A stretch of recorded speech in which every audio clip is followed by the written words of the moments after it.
Hi friends, welcome to my channel. இன்னைக்கு நம்ம சேனல்ல என்ன பார்க்க போறோம்னா ஒரு சூப்பரான பிரெட் அல்வா எப்படி செய்யறதா பார்க்க போறோம். நல்ல ஹெவியா பிரியாணி சாப்பிட்ட பிறகு இந்த பிரெட் அல்வா கொஞ்சம் சாப்பிட்டா அவ்வளவு சூப்பரா இருக்கும். வாங்க இதை எப்படி செய்யலாம்னு பார்க்கலாம். வீடியோ போறதுக்கு முன்னாடி என்னோட பிரணீத் ரெசிபி சேனலை மறக்காம சப்ஸ்கிரைப் பண்ணி வச்சுக்கோங்க.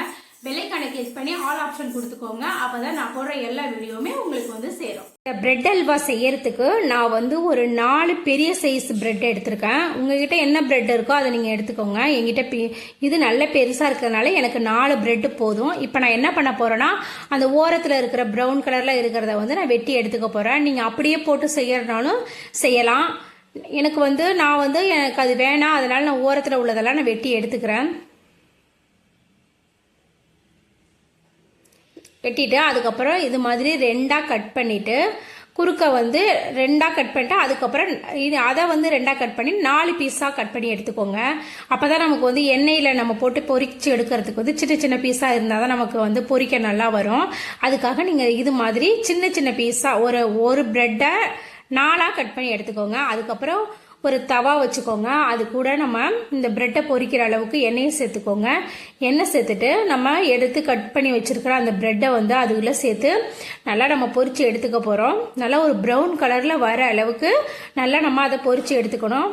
ஒரு பக்கம் வெந்தது ஒரு பக்கம் மாற்றி திருப்பி போட்டுக்கோங்க. நல்லா திருப்பி போட்டு நல்லா ப்ரௌன் கலரில் வர அளவுக்கு நல்லா பொரிச்சு எடுத்துக்கோங்க. நீங்கள் ரொம்ப எண்ணெயில் போட்டு எடுத்து பொரிச்சுக்கிறனாலும் பொரிச்சுக்கலாம். அது ரொம்ப வந்து எண்ணெய் ரொம்ப குடிக்கும், நமக்கு உடம்புக்கு அது நல்லது கிடையாது. இந்த மாதிரி நீங்கள் டீப் ஃப்ரை மாதிரி பண்ணிக்கிற மாதிரி பண்ணுறதுனால நமக்கு எண்ணெயும் மிச்சமாகும், ரொம்ப எண்ணெய் குடிக்காது, ஓரளவுக்கு தான் எண்ணெய் போடுற மாதிரி இருக்கும். இந்த மாதிரி நல்லா ப்ரௌன் கலரில் வந்தது நம்ம ஒன்றா எல்லாத்தையும் ப்ரௌன் கலராக வந்ததையும் நம்ம பொரிச்சு எடுத்துக்கலாம். பாருங்க, இந்த மாதிரி நமக்கு வந்து வேணும். இந்த ஸ்டேஜில் நீங்கள் வந்து இதை மிக்சியில் அரைச்சி மறுபடியும் நம்ம வறுத்து எடுத்துக்கிறாலும் எடுத்துக்கலாம். அதுக்கப்புறம் அதே தவாயில் ஒரு 2 டேபிள் ஸ்பூன் வந்து எண்ணெய் சேர்த்துக்கோங்க. எண்ணெய் சேர்த்துக்கிட்டு நம்ம ஒரு 4-5 முந்திரியை வந்து நுணுக்கி வச்சுருக்கேன். அதை நல்லா ப்ரௌன் கலராக வர அளவுக்கு நல்லா வறுத்து எடுத்துக்கோங்க.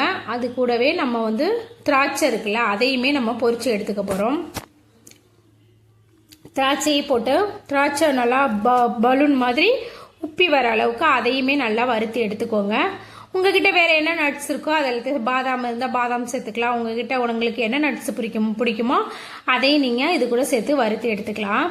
இப்போ இந்த தவாயில் நெய் வச்சுருக்கோமா, அதுலேயே நான் வந்து 4 பிரெட்டுக்கு 1 கப் வந்து சர்க்கரை வந்து எனக்கு கரெக்டாக இருக்கும். உங்களுக்கு சர்க்கரை இனிப்பு அதிகமாக வேணும்னா நீங்கள் இன்னும் ஒரு 1/4 கப்பு கூட அதிகமாக கூட சேர்த்துக்கலாம். இது கூடவே நான் வந்து 1 கப் சர்க்கரைக்கு ஒரு 3/4 கப் தண்ணி சேர்த்துக்கிறேன். 3/4 கப் தண்ணி சேர்த்து நல்லா கொதிக்க விடுங்க. இந்த சர்க்கரை வந்து அந்த தண்ணியில் வந்து நல்லா கரைஞ்சி கொதிச்சு வரணும். அந்த அளவுக்கு நல்லா கொதிக்க விடுங்க. ஹை ஃப்ளேமில் வச்சே நல்லா கொதிக்க விடுங்க. அதுக்கப்புறம் நம்ம பிரெட்டு சேர்க்கும் போது நம்ம லோ ஃப்ளேமுக்கு வச்சுக்கலாம்.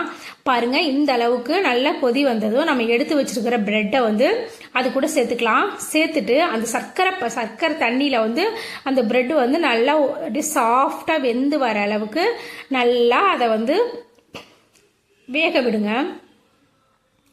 இந்த மாதிரி நல்லா அது வந்து கொஞ்ச நேரத்தில் என்ன ஆகிடும், நம்ம போட்டது பிரெட்டு எண்ணெயில் தானே பொரிச்சு எடுத்திருக்கோம்.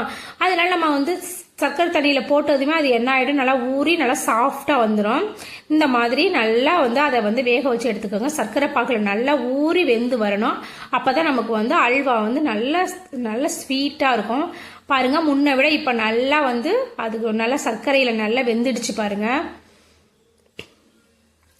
நான் இந்த ஸ்டேஜில் என்ன பண்ண போகிறேன், 1 கப் பால் சேர்த்துருக்கேன். இது வந்து நான் வந்து காய்ச்சி வடிகட்டி ஆற வச்ச பால், பச்சை பால் கிடையாது, காய்ச்சின பால் நான் இது கூட சேர்த்துக்கிறேன்.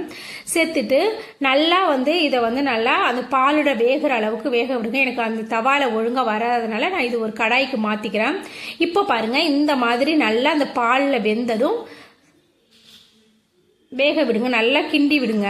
அடி பிடிக்காத அளவுக்கு சிம்லேயே வச்சு நல்லா நம்ம வந்து இதை நம்ம ரெடி பண்ணிக்கலாம். இதை வந்து நம்ம வந்து நான் சொன்ன மாதிரி நம்ம பிரெட்டை வந்து எண்ணெயில் பொரிச்சோமே, அப்போ நம்ம வந்து பொரிச்ச பிறகு மிக்சியில் போட்டு ஒரு கடாயில் நெய் விட்டு நல்லா கருக்கி கூட எடுத்துக்கலாம். எனக்கு அந்த மாதிரி ப்ரௌன் கலராக இருக்கிறது பிடிக்காது, அதனால நான் அப்படியே வந்து மிக்சியில் அரைக்காமல் இப்படியே சேர்த்துக்கிறேன். பாருங்கள், அந்த கடாயில் ஒட்டாத லெவலுக்கு வந்ததும் நம்ம முன்னாடியே எடுத்து வச்சிருக்கிற முந்திரி பருப்பு திராட்சை அதை வந்து இது கூட சேர்த்து நல்லா கிண்டிக்கலாம். ஒரு 5 நிமிஷம் நல்லா வேக விடுங்க.